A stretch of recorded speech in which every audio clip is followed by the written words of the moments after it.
conversation is really making me think about some of the resistance that we get to this work, right? That, having to make statements like qualitative data is data.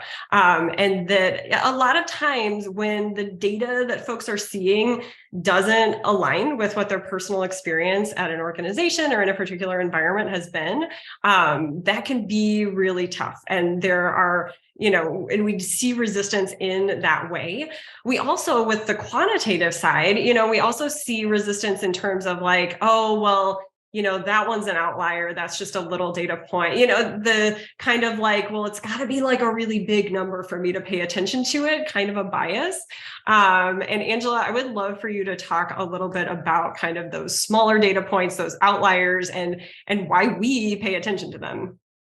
Yes, I have so many thoughts on that because that is something we hear, and especially that term outlier, I guess I struggle with because as Brandale keeps talking about, I think DEI work is so important because all of our data are humans. They're all people's experiences. And so to me, even I think it sometimes is a folly that I fall into too, when I'm working with numbers so much as a summary statistic, I have to think about these are all people's experiences underlying it as well.